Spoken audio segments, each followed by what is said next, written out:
Hello, Arizona. Welcome to the Lawgitimate podcast. We are your hosts, Mike and Rochelle Poulton. We're here to discuss the business of business. Today's episode is tips for developing a business in 2021.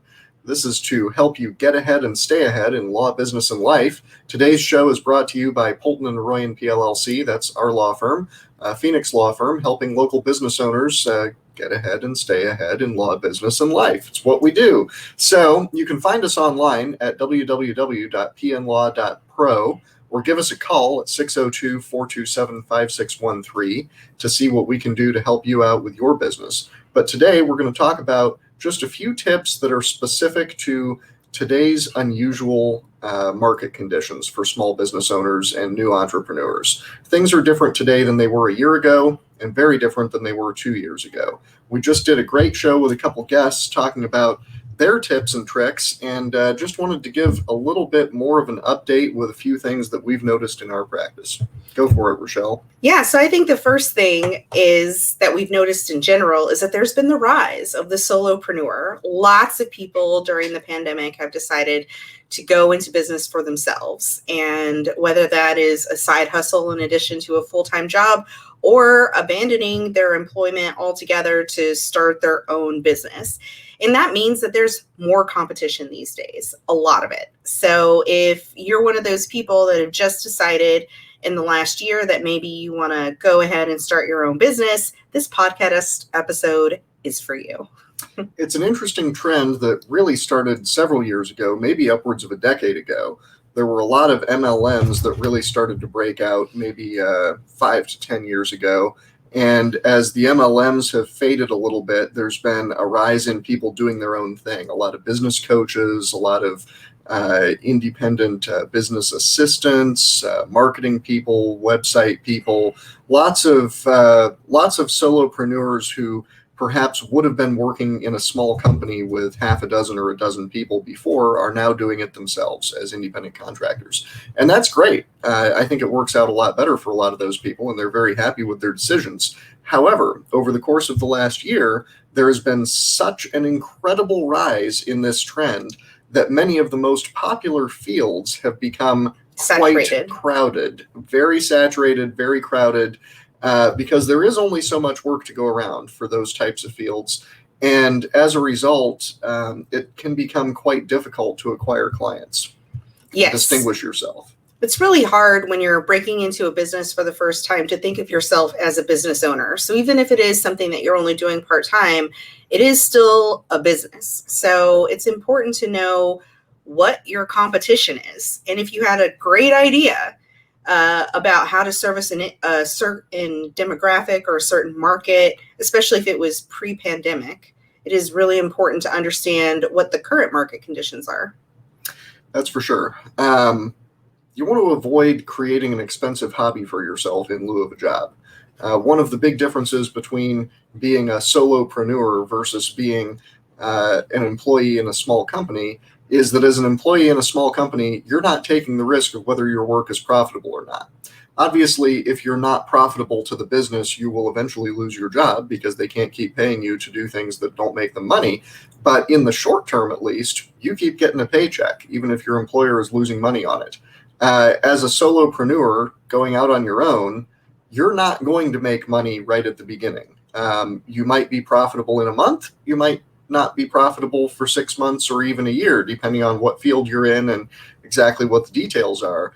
But at some point, you've got to become profitable, and you've got to have a clear path to get there and metrics along the way that will help you understand whether or not you're really set up to succeed adequately to be able to pay yourself enough money that you make a good living on top of your expenses, or whether you are flushing money down the Google AdWords campaign drain, flushing money down the internet services, social media management drain, all of the various drains that your money will be flowing out of very quickly as you're setting up your new business.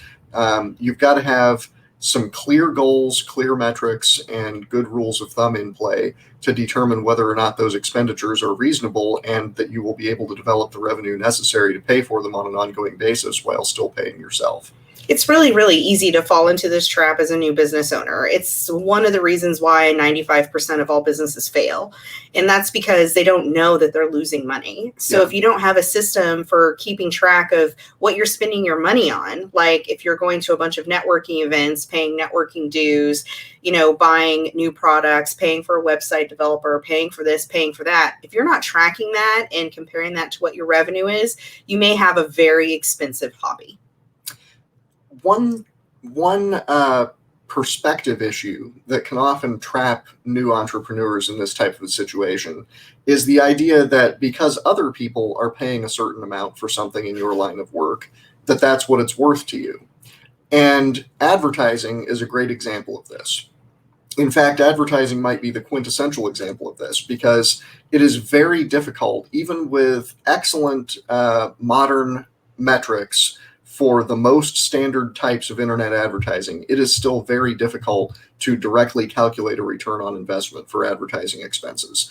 And certainly when it comes to things like print ads and billboard campaigns, anyone who says that they have solid metrics on ROI for that is blowing smoke.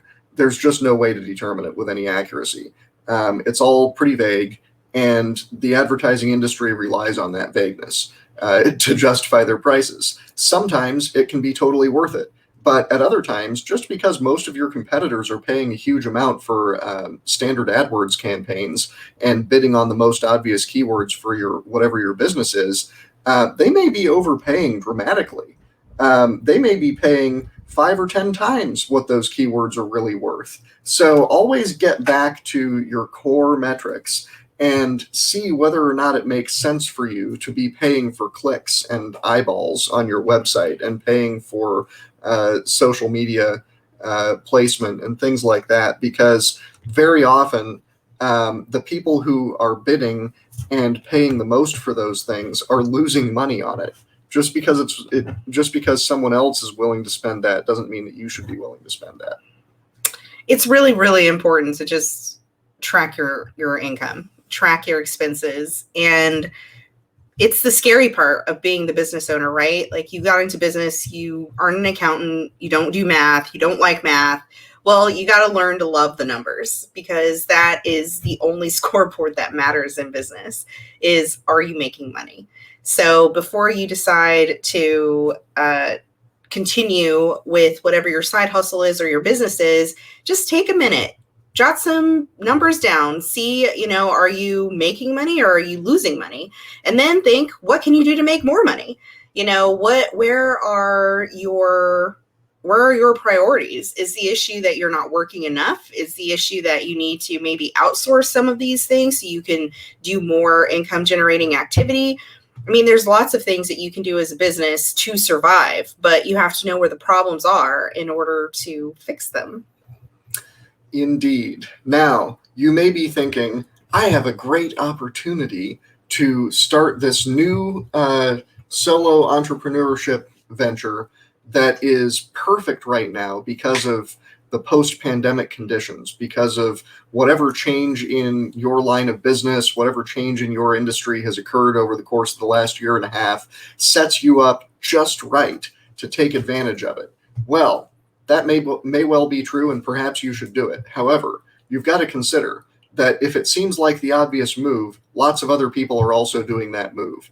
And it very well may be that this great opportunity that you see to take advantage of more people doing virtual events, more people being decentralized, better adoption of video conferencing, things like that, whatever it is, or something health related, something related to personal protective equipment, who knows what. There are all kinds of things that you may see as an opportunity as a result of the pandemic.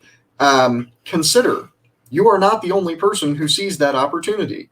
And just because you have new competition doesn't mean you shouldn't do it. But it might mean that you shouldn't do it.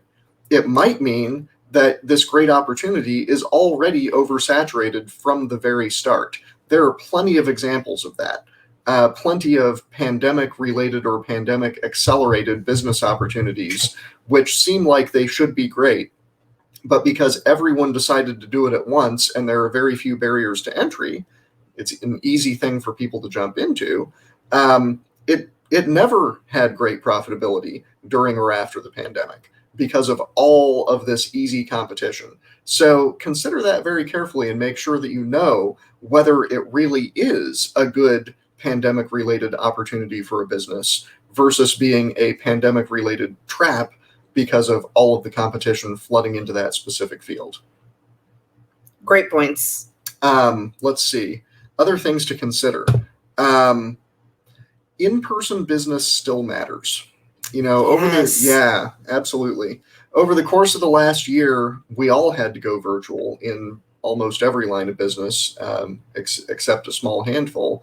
And initially that was tough. Then everyone started to adapt to it. Then it became normal. And then as we came out of the pandemic and people started to get vaccinated, you get this situation where a lot of people don't want to go back to doing things in person. And many businesses have even permanently closed their large offices and are divesting real estate. That's cool. That's probably an excellent change to have on the large scale. Not everyone needs to be doing everything in person. But at the same time, you've got to keep in mind that there really are decreases in efficiency associated with a lot of virtual work. Not all of it, not every time, but in many circumstances, there are real detriments. And those are measurable, those are observable. Not everyone wants to do everything remotely. And certainly in customer-facing situations, regardless of what field you're in, there are going to be large segments of your customer base that will resent being forced to do things virtually that they would prefer to do in person. And if you don't offer the option of doing in-person interactions these days for a lot of those things, those aren't going to be your customers. They're going to be somebody else's customers. So it's really, really important that, you keep in mind that there are a lot of different opinions when it comes to whether or not someone wants to meet you in person. You can't just assume that everyone wants to meet in person, just like you can't assume that everyone wants to meet virtually. You need to have both options, especially if you're in a service business. If you're an attorney, you need to have virtual consultations, but you also need to offer them in person. And it seems inconvenient, maybe because you've gotten really used to working from home, but you still need a professional space because sometimes some clients want to meet the professional that they're paying thousands of dollars to in person. So you need to be able to accommodate both. And the whole mask thing, if you have an office and you have a mask policy or you don't have a mask policy, it's your business. You can do whatever you want, whatever, your comfort level is, but you also need to be aware that some people feel more comfortable if, everyone's wearing a mask. And, it's your business. You get to pick, but you do have to make those decisions. And the sooner you make them and the sooner you have policies in place, the easier it is for your staff to know what the expectation is and your clients to know what the expectation is. And from a business perspective, it pays to be flexible. This entire situation has become highly politicized on both sides. The question of whether to wear a mask, not wear a mask, require masks, not require masks, talk about being vaccinated or unvaccinated or not discuss it. All of that has become highly partisan and is a charged issue. Keep in mind, the point of a business is to make money and serve clients. And you can and should serve clients who have political opinions that you disagree with personally. Their money is green and they live here and they do business here. So regardless of which side of which issues you're on, as a business person, it pays to be flexible and to carefully navigate those issues so that regardless of whether you're ideologically aligned with a potential client or whether you are ideologically opposed to a potential client, they will feel comfortable doing business with you either way and not be put off by your policies. And I assure you, there are ways to do that without jeopardizing your safety or the safety of your staff in your business. It's doable. So consider whether or not you want to take hardline positions that are going to annoy potential customers and maybe cost you money at a time when business can be quite competitive. Just keep it in mind. And as we go into the flu season in the next couple of months, maybe it's not a bad idea to just remain flexible. That's for sure. All right, Rochelle, do you have anything else on 2021 business tips? I think that's it. Remember to keep track of your income and your expenses to make sure that you're not running an expensive hobby. Yes. One point that I wanted to bring up that I think I didn't mention. There are lots of fields of business where there are books and resources that have lots of rules of thumb and approaches to determining profitability, things like that, especially in real estate and in service businesses. You'll find lots of literature where there will be approaches to calculating and projecting profitability and performance for investments in business activities. If those resources were prepared before the pandemic, you should be extremely cautious about relying on them. Many of those general rules are out the window right now. They are no longer viable approaches for evaluating profitability, return on investment, business performance overall. Things are very different, and they're very different now than they were 6 months ago, and very different than they were 12 months ago. Things have changed very rapidly and dramatically to an extent that we have not seen in most businesses, at least since the 2008 crash. And even then, that didn't affect every industry the way this has. So consider carefully whether your resources are adequately up to date and whether you might be relying on something that is no longer valid before you use an older resource to make critical decisions. Get current data and rely on that. And there you have it, folks. Thanks for listening to this episode of Lawgitimate, and we will chat with you guys next time.